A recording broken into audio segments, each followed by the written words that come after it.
नमस्कार।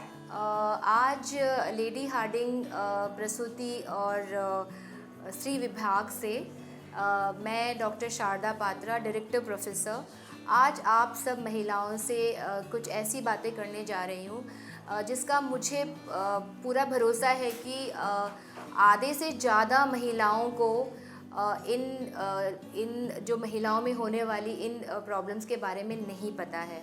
जी हाँ, आज हम बात करेंगे बच्चेदानी की मुंह का कैंसर, जिसे हम सर्वाइकल कैंसर कहते हैं, और स्तन कैंसर, जिसे ब्रेस्ट कैंसर कहते हैं। सर्वाइकल कैंसर या बच्चेदानी के मुंह का कैंसर, अगर हम अपने इंडियन आंकड़ों को देखें तो हमारा जो भारत है इसमें स्तन कैंसर पहला स्थान है, जो ब्रेस्ट कैंसर जिसे कहते हैं, और सर्वाइकल कैंसर का दूसरा स्थान है। और आपको ये हैरानी भी होगी कि 1 लाख से ज़्यादा कैंसर सर्वाइकल कैंसर से हमारी महिलाएं ग्रसित हैं, जिसमें से 50% महिलाएं बिल्कुल लास्ट स्टेज में आती हैं और उनकी मृत्यु हो जाती है। अच्छी बात यह है कि ये 2 ऐसे कैंसर्स हैं जिसका निवारण भी हो सकता है, और अगर ये कैंसर हो जाए तो इसकी इसका ट्रीटमेंट भी हो सकता है, और इन कैंसर को जड़ से इनका उन्मूलन हो सकता है। रही हम बात करते हैं सर्वाइकल कैंसर की, जैसे कि मैंने कहा था कि इनका निवारण होता है। ये जो कैंसर है ये एक वायरस से होता है, और इसके निवारण के लिए हमारे पास वैक्सीन भी अवेलेबल हैं। अभी हमारे ही हॉस्पिटल के हमारी महिला डॉक्टर्स आपसे इन बारे में बहुत ही विस्तार से आपको बताएंगी। तो चलिए आज हम इन 2 कैंसर्स के बारे में बात करें, और मेरा पूरा भरोसा है कि आप हमारे डॉक्टर्स से जो भी आपको ये इन कैंसर से अवगत कराएंगी, और आप में से हर महिला अपने आस पड़ोस, अपनी फैमिली में हर किसी को आप इन कैंसर्स के बारे में बताएंगे और अस्पताल में आएंगे और अपनी जांच कराएंगे। धन्यवाद। नमस्कार, मैं आज बच्चेदानी के मुंह का कैंसर, जिसको सर्वाइकल कैंसर कहते हैं, उसके बारे में आपको बताऊंगी। ये एक ऐसा कैंसर है जिसको हम जड़ से निकाल सकते हैं, और ये 20 साल पहले भी डायग्नोस या हम पकड़ सकते हैं इस कैंसर को। इसलिए आपके लिए बहुत ज़रूरी है कि टाइम पे हॉस्पिटल अगर जाएं, या अगर आप रेगुलर चेकअप, रूटीन चेकअप के लिए भी जा रहे हैं, अगर हम अपॉर्चुनिटी सोच के उस मौके पर पैप्समियर टेस्ट करा लें, जो एक सर्वाइकल स्क्रीनिंग टेस्ट है जिसके बारे में हमारे डॉक्टर विस्तार में आगे बताएंगे, तो ये कैंसर बहुत जल्दी पकड़ में आ सकता है। अगर हम सोचें कि कौन से लक्षण हैं जिससे हम ये जान सके कि आपको ये कैंसर है, तो आपको ये ध्यान रखना है, अगर कभी आपको माहवारी ऊपर नीचे हो, या 2 माहवारी के बीच में ब्लीडिंग हो सकती है, या फिर गंदा पानी जाए नीचे से, गंदा बदबूदार पानी, या पति के साथ संबंध करने पे अगर आपको लगे कि कुछ खून जा रहा है, तो आपको तुरंत डॉक्टर के पास जाना है। कई बार महिलाएं ये सोचती हैं कि शर्मा जाती हैं, हम डॉक्टर के पास क्यों जाएं, उसको लापरवाही करके या नज़रअंदाज करके हम पोस्टपोन कर देते हैं कि अच्छा आज नहीं कल, या कुछ दिन कुछ महीने। बट अगर आप टाइम पे डॉक्टर के पास जाएंगे, ये बीमारी समय से पहले पकड़ में आ जाए तो इसको जड़ से निकाल सकते हैं। सर्वाइकल कैंसर को हम सबसे पहले कैसे पकड़ सकते हैं? महिलाओं जब भी महिला अपनी जांच के लिए आती है, या तो वो गर्भावस्था में आती है, या तो जब उसको कोई दिक्कत हो जाती है तब आती है।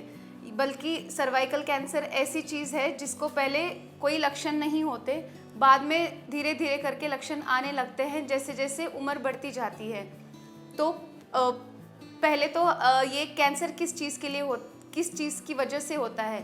हमारे बॉडी में यौन संबंध रखने से या पति के साथ संबंध रखने से ह्यूमन पैपिलोमा वायरस नाम का एक वायरस से इन्फेक्शन होने के चांसेस बढ़ जाते हैं, जो कि हमारा शरीर अपने आप ही 80 से 90% अपने आप ही वो वायरस को बाहर हटा देता है। लेकिन 10% महिलाओं में ये वायरस रुक जाता है, जो कि आगे चल के कैंसर की शिकायत कर सकता है। और इसके वैक्सीन, इस वायरस के अगेंस्ट, जैसे कोरोना वायरस के लिए वैक्सीन है, वैसे वैक्सीन बन चुकी है बहुत सालों से, और मार्केट में यूज़ भी हो रही है। ये कैंसर, पहले चीज़ तो कोई महिला अगर कोई दिक्कत नहीं है तो अस्पताल नहीं आती है, लेकिन जब भी महिला कोई भी चीज़ की दिक्कत से आती है, अगर उसकी उम्र 21 साल से ऊपर है तो उसको ये जांच ज़रूर करवानी है। बच्चेदानी के मुंह के पानी की जांच होती है, इसको पैप टेस्ट कहते हैं। इसको अपना स्क्रीनिंग टेस्ट होती है, जो कि जैसे हम दांतों का जांच कराते हैं वैसे बच्चेदानी के मुंह का जांच कराते हैं, जिसमें बच्चेदानी के मुंह को अच्छे से देखा जाता है कि कहीं ग्रोथ तो नहीं है, और उसके आसपास का पानी की जांच ली जाती है, जो कि हम आगे हिस्टोपैथोलॉजी में भेज के या फिर उसमें सेल्स देखते हैं, जो कि अगर उसमें कैंसर सेल्स आते हैं तो हमें कैंसर जल्दी पकड़ा जा सकता है, और इसका इलाज जैसे कि हमारी मैम ने बताया कि जल्दी इलाज हो सकता है। ठीक है, 20 साल से पहले ही हमें इस जांच में अगर कैंसर के सेल दिखाई देते हैं तो इसका मतलब 20 साल के बाद इसके चांसेस ज़्यादा हैं कि आपको कैंसर होने का हो सकता है। पहले तो महिला का पहले स्टेज में महिला में बस सफ़ेद पानी जाने की दिक्कत हो सकती है, बाद में यौन संबंध बनाने से खून जाने की दिक्कत हो सकती है। तो ऐसी दिक्कतों में जब ऐसी दिक्कत आती है तभी महिला हमारे पास आती है, बल्कि अगर ये चीज़ें नहीं भी हैं तो भी 21 साल के बाद हर महिला जो कि शारीरिक संबंध रखती है उनको ये टेस्ट कराना होता है। अगर ये टेस्ट नेगेटिव आ जाता है तो हर 3 साल के बाद ये टेस्ट को रिपीट कराना होता है, और ये टेस्ट 21 साल से 65 साल तक की उम्र तक हर 3 साल में कराया जाता है। इसके साथ साथ 30 साल की उम्र के बाद HPV DNA का एक टेस्ट होता है, जो कि हर 5 साल में कराया जाता है। अब ये कार्ड आप सब लोगों ने OPD में देखा होगा। आपकी जब भी आपका पूरा चेकअप करते हैं डॉक्टर, तो ये बताया जाता है आपको कि आपकी नीचे से रास्ते के पानी की जांच ली गई है, तो डॉक्टर आपको ये कार्ड फिल करके देते हैं, जिसमें सारा डिटेल्स आपका होता है कि आपकी उम्र कितनी है, किस दिन ये जांच की गई थी, और इसके अंदर लिखा गया है कि किस दिन आपकी पानी की जांच ली गई थी और उसकी रिपोर्ट क्या थी, और कितने साल के बाद आपको ये टेस्ट रिपीट कराना होता है। और इस कार्ड में और भी बहुत सारी चीज़ें हैं जो कि आप अपने आप से आप ध्यान रख सकते हो कि अगर आपको पानी जाता है या फिर खून जाता है या फिर कोई और लक्षण होते हैं तो आप तुरंत अपने डॉक्टर या जो भी आपको चेकअप कर रहा है उनको बता सकते हो। और इसमें डिटेल में लिखा हुआ है कि 21 साल के बाद ये टेस्ट हर 3 साल में होता है, और ये कार्ड ज़रूर अपने डॉक्टर से भरवाइएगा। जब भी आपकी पानी की जांच हो तो मेक श्योर दैट कि आप ये कार्ड ज़रूर अपने पास से ले जाएं। नमस्कार। तो अब हम जानते हैं कि इस इन्फेक्शन या कैंसर से बचा जा सकता है। क्या इस कैंसर को होने से रोका जा सकता है? जी हाँ, बचाव मुमकिन है। जैसा आप सब जानते हैं, कोरोना वायरस की वैक्सीन आई थी। इतना प्रचार हुआ था कि आज हम सब कोरोना वायरस के उस टीके को हम सब ने लगवाया हुआ है और कोरोना वायरस से सुरक्षित है। बिल्कुल उसी तरह इस HPV वायरस, जैसा आपको मेरे डॉक्टर से बताया, HPV वायरस के अगेंस्ट भी हमारे पास टीका है। उससे भी सुरक्षित होने के लिए हम सब एक टीका लगवा सकते हैं। आजकल जो टीका बाजार में आ रहा है वो विदेशी टीका है। उसे 9 से 15 साल की उम्र की महिलाएं 2 डोज लगवा सकती हैं, पहली डोज और फिर 6 महीने बाद की डोज, और 15 से 45 साल की महिलाएं उसकी 3 डोज लगवा सकती हैं, जो पहली डोज, फिर 1 महीने पे, फिर 6 महीने पर। और आप सबको यह भी जानना चाहिए कि भारत सरकार ने खुद अपनी एक वैक्सीन उपलब्ध करी है जो विदेशी वैक्सीन से काफ़ी सस्ती है, और सरकार आजकल स्कूल जाती बच्चियों को भी यह वैक्सीन लगवाने का प्रोग्राम शुरू करने वाले हैं। दूसरी सबसे अच्छी चीज़ है कि जो आप सब अपने घर पर भी इस्तेमाल कर सकते हैं कि पति से संबंध बनाते समय कॉन्डम का प्रयोग ज़रूर करें, क्योंकि ये जो लक्षण है, ये इन्फेक्शन है, ये सब सिर्फ संबंध बनाने से फैल सकता है, और अगर आप कॉन्डम का इस्तेमाल करेंगे तो यह इन्फेक्शन फैलने से रुक सकता है। लेकिन इसके बाद भी, जैसा हम जानते हैं, हर वायरस के बहुत प्रकार होते हैं। ऐसे ही इस वायरस के भी कई प्रकार हैं, लेकिन वैक्सीन सब प्रकारों के लिए नहीं है। तो ऐसा नहीं कि आपने वैक्सीन लगवा ली तो आप घर पे निश्चिंत रहेंगे। आप फिर भी अस्पताल आएंगे, अपनी पैप्स की जांच कराएंगे, जो एक बहुत ही साधारण जांच है जो आपको मेरी डॉक्टर बता चुकी है। आप अपने जो भी बताए हुए लक्षण हैं, जैसे नीचे से गंदा पानी, खून जाना, बदबूदार पानी आना, इन सब से घबराएंगे नहीं। अपने नज़दीकी डॉक्टर, अपने नज़दीकी अस्पताल में जाकर अपनी जांच कराएंगे। क्योंकि आपको यह समझना है यह शरीर आपका है, यह अंग आपका है, लक्षण आपके हैं। अगर आप ही शर्मा गए तो आप ही बीमार होंगे।